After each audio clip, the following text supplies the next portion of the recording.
Bem-vindos a mais um podcast. Pode falar de câncer, sim, pode falar de tanta coisa boa, pode falar de campanhas. Hoje aqui com a gente trouxe um especialista para falar sobre Novembro Azul, saúde do homem em evidência.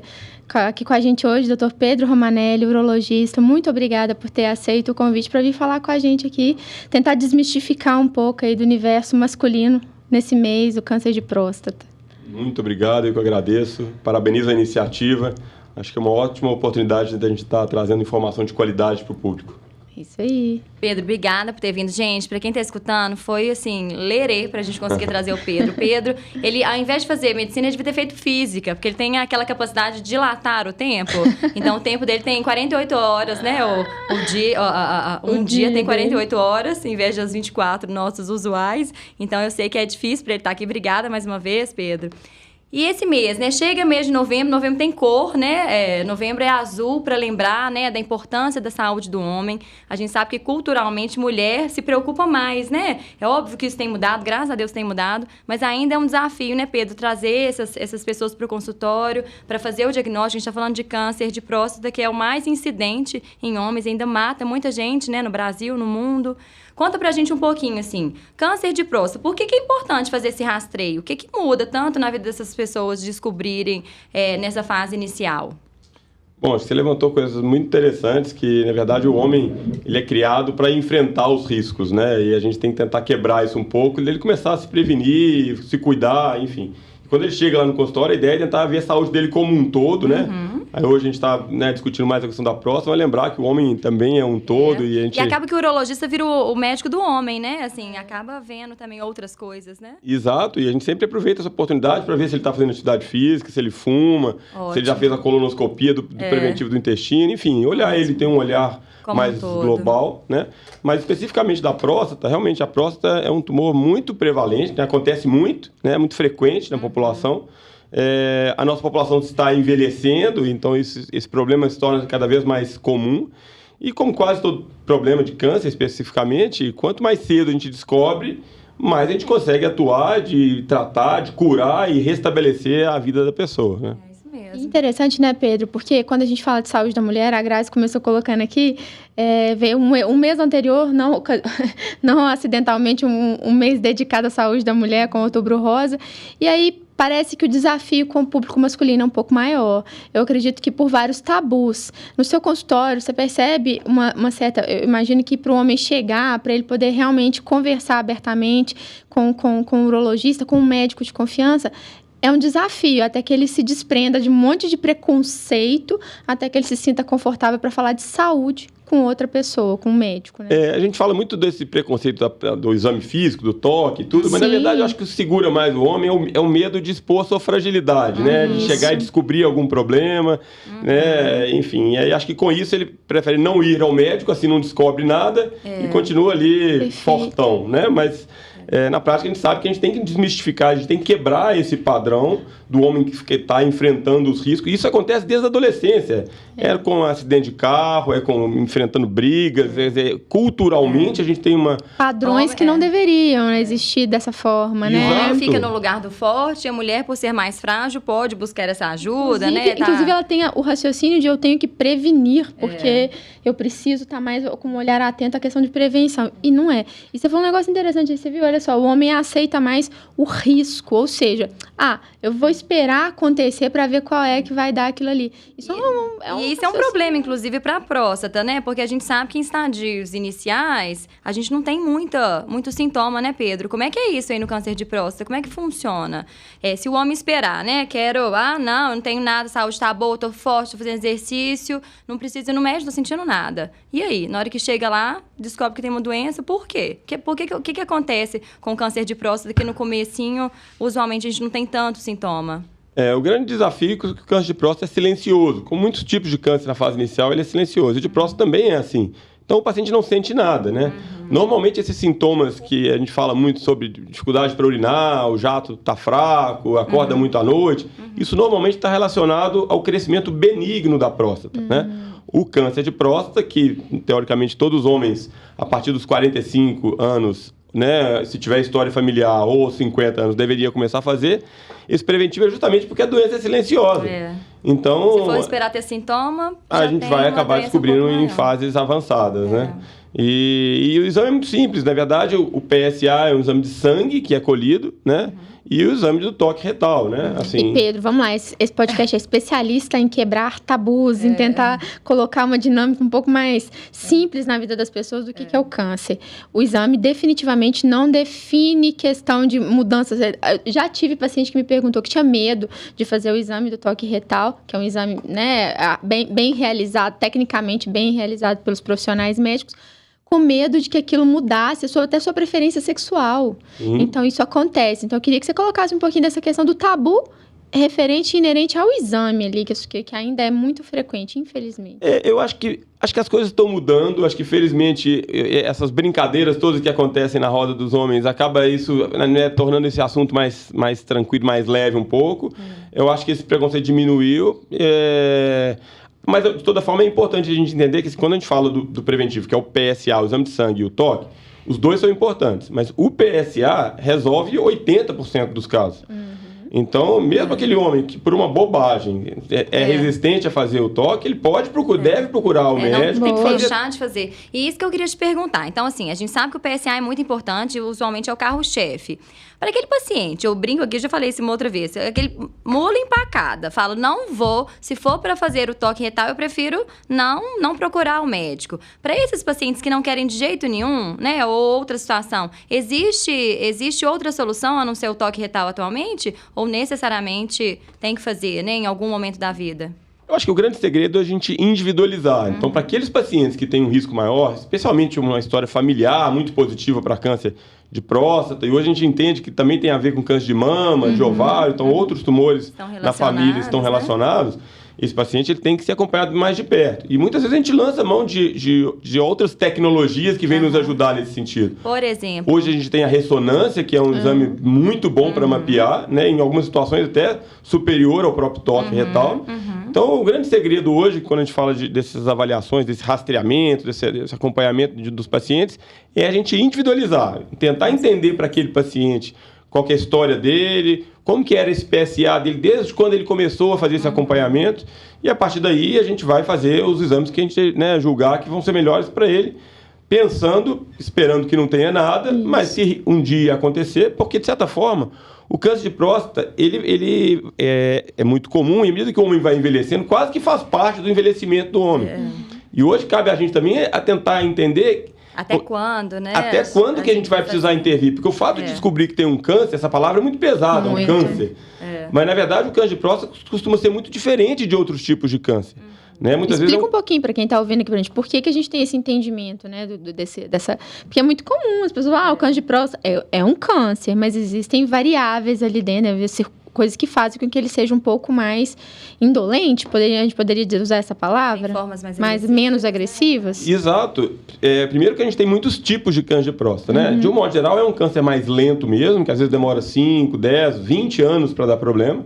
Né? Por isso que depois dos 75, 80 anos, a gente toma um pouco mais de cuidado de fazer esses exames preventivos. Porque às vezes ele vai descobrir um tumor, mas vai morrer aos 95 anos de outra coisa. Vai morrer com o câncer e não do câncer, né, Pedro? Exato. Então, a maioria das sociedades americanas, europeias, recomenda, depois dos 75, 80 anos, a gente individualizar isso. Apesar de que hoje também a gente está vivendo muito. Né? Mas para aquele homem mais jovem, 45, 50 anos, 60 anos, esse homem tem que acompanhar isso, tem que avaliar, porque se tiver alguma coisa, é importante a gente intervir.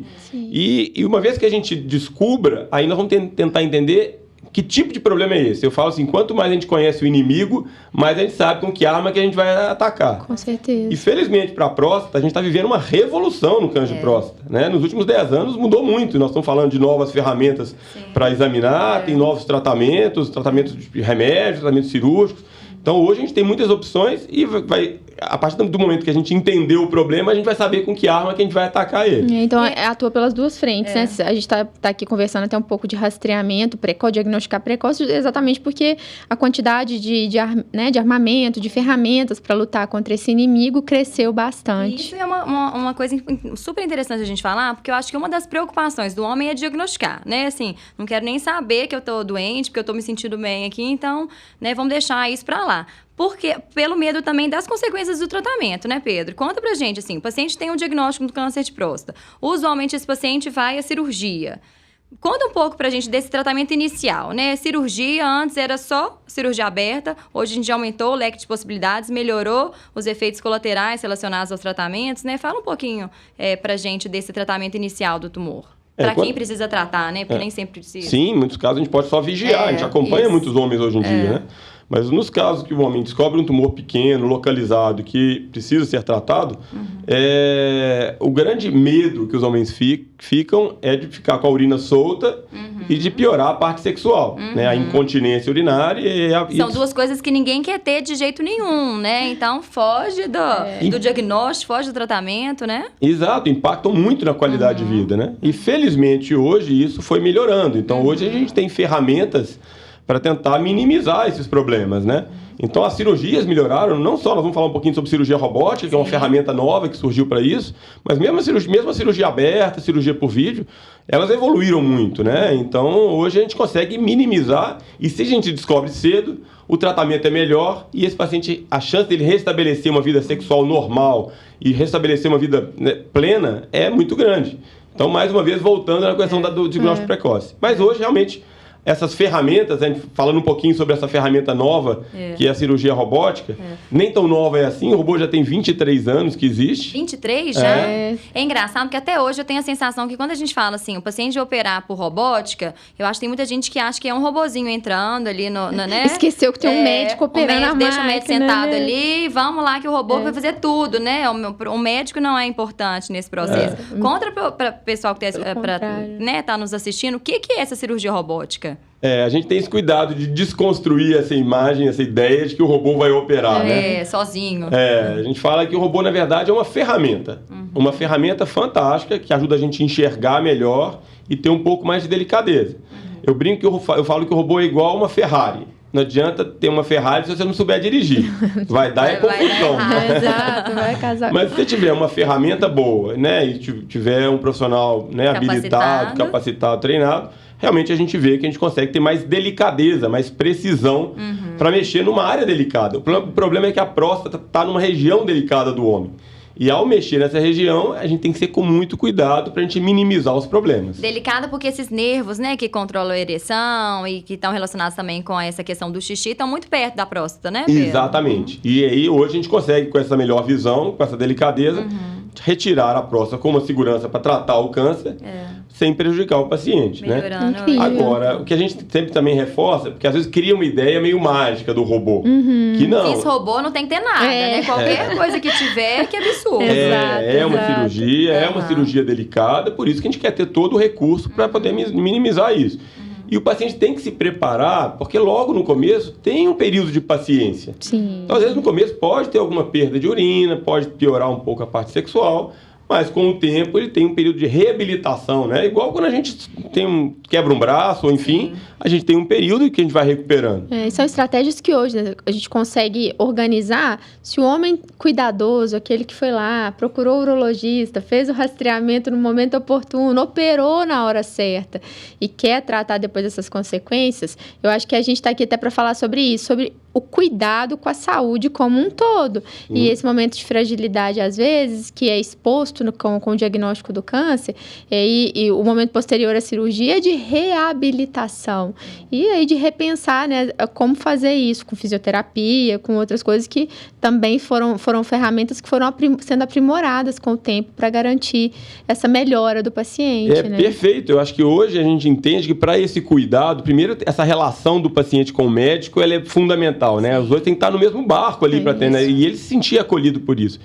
E hoje que não adianta, com a complexidade das coisas, as novas opções, a gente tem que pensar em equipe, né? Então, o oncologista tem que estar junto do cirurgião, tem que estar junto do psicólogo, do fisioterapeuta, do nutricionista, enfim, toda uma equipe, né, preparada pra ali. Melhorar a saúde no geral, né? Para acelerar essa recuperação. Então, isso a gente vê. Quando isso a gente consegue encontrar e montar esse time, o resultado é muito diferente. Né? E aí, acho que quebrar, desconstruir essa ideia, além da do robô que você disse aqui, a de que os pacientes que têm câncer de próstata vão ficar impotentes, vão ficar incontinentes, ela é extremamente importante.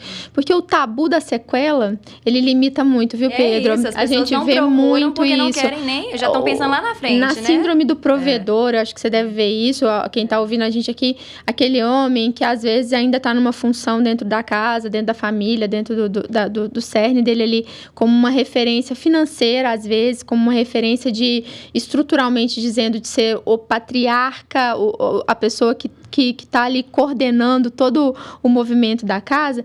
Para ele, é um divisor de águas qualquer diagnóstico de doença. Obviamente, ou então a gente tem muito paciente também que tem, às vezes, parceiras mais novas. Isso. E fala, nossa, mas como é que eu vou fazer, né? E se eu ficar Porque impotente? já vem linkado, né? Vem o pensamento, câncer de próstata, vou ficar incontinente, vou ficar impotente.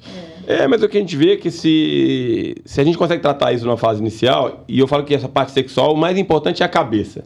Se a cabeça for boa, o resto a gente resolve, né? Então ele vai voltar a ter uma vida sexual boa, né? A única questão que isso realmente vai impactar é na fertilidade.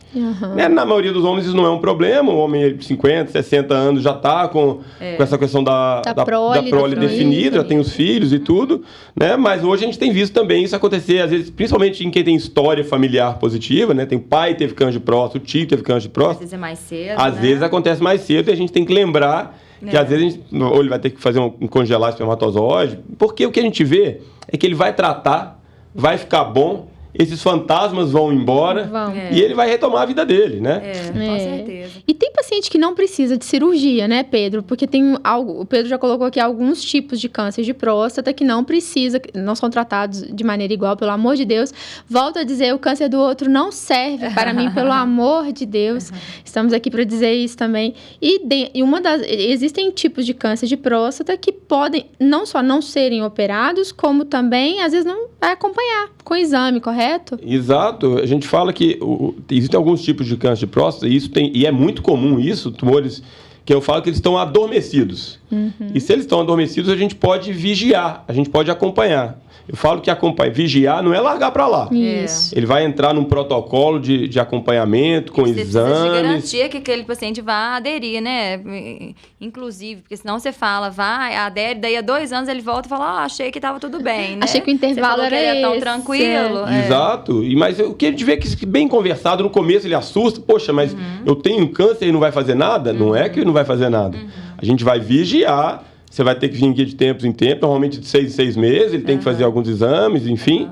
E muitas vezes esse tumor vai ficar adormecido 5, 10, 20 anos, e às vezes nunca vai precisar tratar. Ou tratar no momento posterior, né? Assim, que você...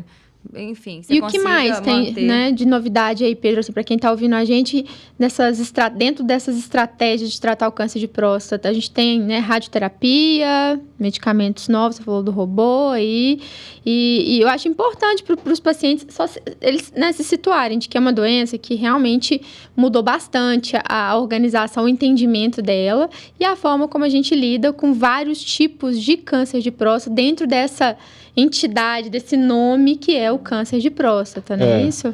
Eu acho que, assim, é impressionante. Nós estamos falando das evoluções, tanto do diagnóstico, dos exames novos, da cirurgia que evoluiu, e mesmo em fases mais avançadas, quando a gente descobre o tumor numa fase mais avançada, as medicações melhoraram demais, né? Muito, Então a gente controla essa doença, quase que a gente transforma numa doença crônica. Às vezes o paciente vai morrer de outra coisa que não daquilo. Né? E mais uma vez, fundamental, está todo mundo, né, os vários profissionais envolvidos aí. E uma outra área que tem crescido muito, assim, desse entendimento no câncer como um todo, e na próstata agora começamos a entender melhor, é a parte genética, né? Legal. Né? Da gente conseguir mapear, principalmente esse homem que tem uma história familiar muito importante. Rica, né? E a gente conseguir cada vez mais personalizar esse tratamento, né? Então, acho que isso foi uma área que se abriu aí, né? Em outros tumores já está mais avançado. A gente sempre fala da história da Angelina Jolie lá, que tirou abriu, a mama, né? Antes de ter o câncer, né? Mas isso para outros tumores também tem evoluído, né? Isso aí. E se a gente pensar lá atrás, a gente aqui conseguiu passar um pouco sobre os tipos de tratamento, sobre como que essa doença pode se comportar, né, dentro desse espectro, desse monte de doenças que podem ser subdivididas e contextualizadas no diagnóstico do câncer de próstata. O sujeito não tem fator de risco familiar, não tem ninguém na família. Eu quero evitar ter câncer de próstata, Pedro. O que a gente pode orientar para esse homem que está lá numa vida ativa, tá com a sua vida toda encaminhada ali, tá trabalhando, tá funcionalmente bastante ativo? O que a gente recomenda aí para evitar ter câncer de próstata? Olha, o que a gente sabe hoje é que ter uma vida saudável diminui o risco de quase todos os tipos de câncer. Então, fazer atividade física, não estar obeso, ter uma alimentação saudável, não fumar, tentar ser feliz diante desse mundo, né, desafiador. Mental, né? A saúde mental. É importantíssima. Então, acho que isso é o caminho. Sabe? Isso certamente vai diminuir o risco de... Porque cada vez mais a gente entende que o câncer tem muito a ver com a imunidade. Sim. Né? Isso é outra área que tem crescido muito, assim. Então, a gente ter uma imunidade com uma vida saudável, isso certamente vai diminuir o nosso risco.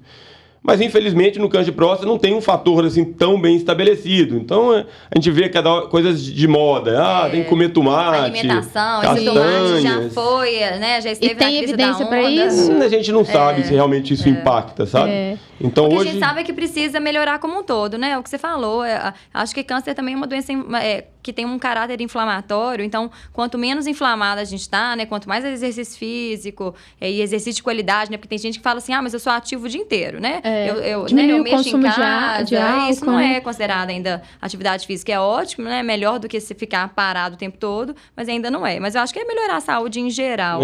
Tem algum fator de risco, assim, pelo menos em estudo, que a gente pode direcionar aí de alimentação, por enquanto? Carne vermelha, eu sei que vira e mexe, tá aí, né? O consumo exagerado, a gente sabe que não deve ocorrer, mas não tem nenhuma recomendação formal. Não, basicamente é isso. O excesso de carne vermelha, a obesidade estão relacionados. E o componente genético realmente é muito forte para o câncer de próstata. Tem a raça negra, né? Que eles falam assim. Perfeito, bem lembrado. A pessoa que é preta, né? Sim.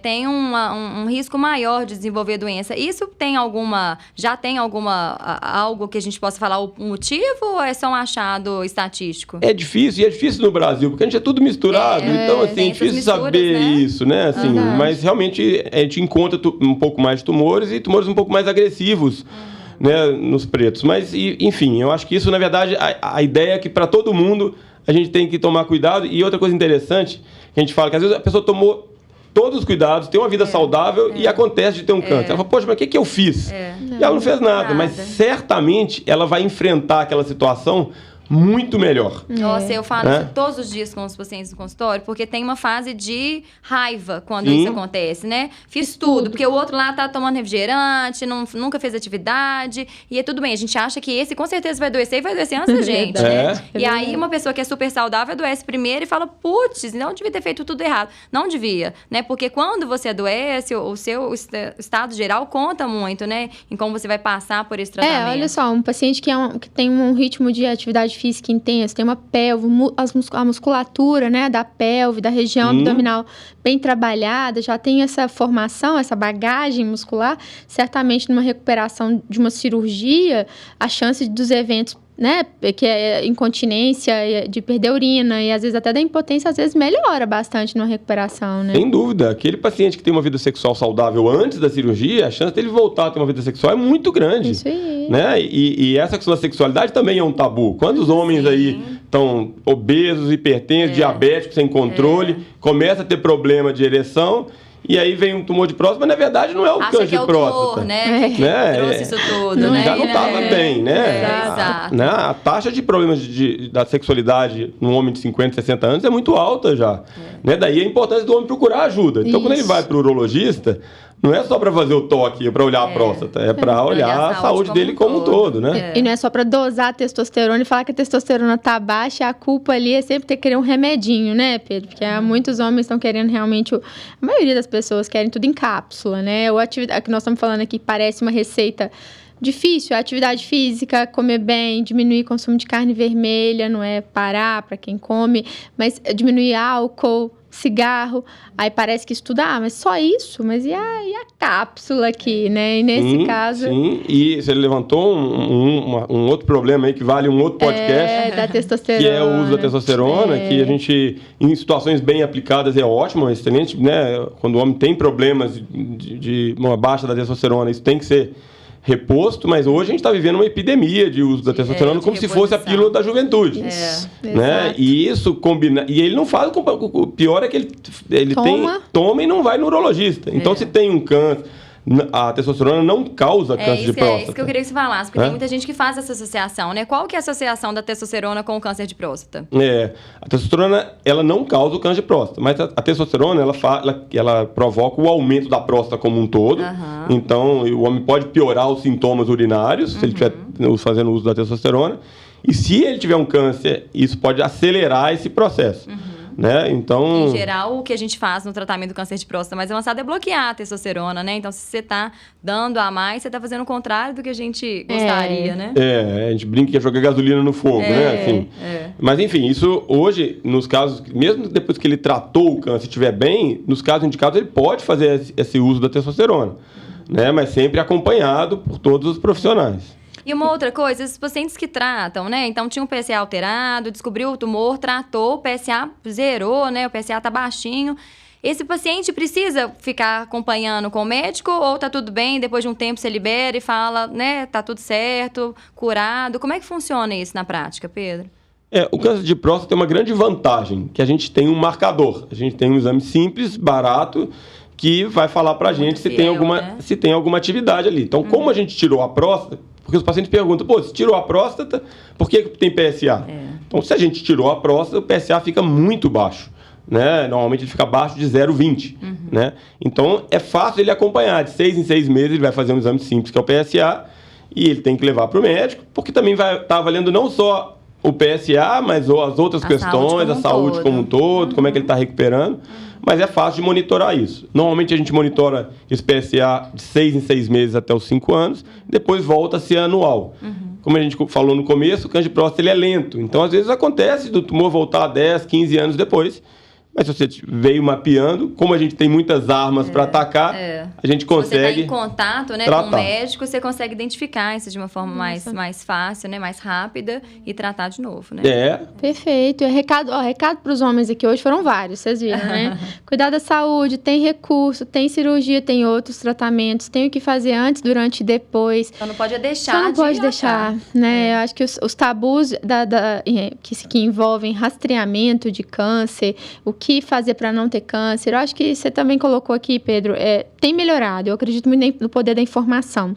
E né, a informação que está ali do lado, que hoje, felizmente, com tantos veículos comunicadores, né, de redes sociais, de internet, de tudo, os instrumentos estão aí. Eu espero que as pessoas façam bom uso disso e busquem se atualizar com o médico mesmo, com o urologista. É lógico que esse podcast tem o intuito só de colocar informações que são para tentar desmistificar e ajudar o caminho das coisas aqui, mas a melhor conversa certamente está lá no consultório, direcionada com o seu médico, segurança, e numa palavra importante que o Pedro usou aqui, na individualização de tratamentos. Eu acho que isso é extremamente importante. A doença é a mesma, mas cada paciente é único, né? Exato. Pedro, você quer deixar uma mensagem para quem está escutando a gente aqui hoje, nesse Novembro Azul, né?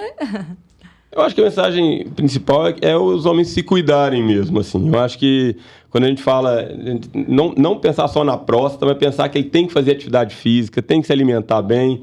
E a atividade física, ela faz bem não só para o corpo, você levantou muito bem a questão da saúde mental, né? Para a cabeça da gente é muito importante a gente ter uma válvula de escape. Né? E o homem, enquanto ele está enfrentando as batalhas dele, assim como a mulher, enfim, hoje o dia a dia é pesado, né? A gente tem que atuar em várias... Tem que fazer o dia virar 48 horas. E para a gente tentar achar esse equilíbrio, a gente tem que tentar lembrar que tem várias áreas que são importantes, né? Lembrar da família, da importância da família, a importância dos amigos, a importância da alimentação, da religiosidade, enfim. A gente tem que lembrar que a gente é um todo aí E os homens têm que, né, igual eles fazem meta no trabalho, eles têm que fazer meta para a vida pessoal também. A gente tem que se achar na nossa agenda, né? A gente fala que às vezes a gente não tá na nossa agenda, tem casa, tem família, mas eu adorei botar meta, colocar o recadinho para os homens aí de que eles têm meta para cumprir. E não é chegar na meta e dobrar a meta, não, gente. É chegar na meta e continuar cuidando da saúde. Pedro, muito obrigada por ter vindo falar com a gente. Pano pra manga, né, Grazi? Tem assunto aqui e o Pedro é uma referência, né, Pedro? A gente custou, porque a gente sabe que tem um horário muito difícil. É uma referência na cirurgia robótica, referência na urologia atualmente. Então, muito obrigada por ter vindo contribuir para quem está escutando. A gente está aqui virando especialista em quebrar tabus, né? Quebrar tabus relacionados ao câncer.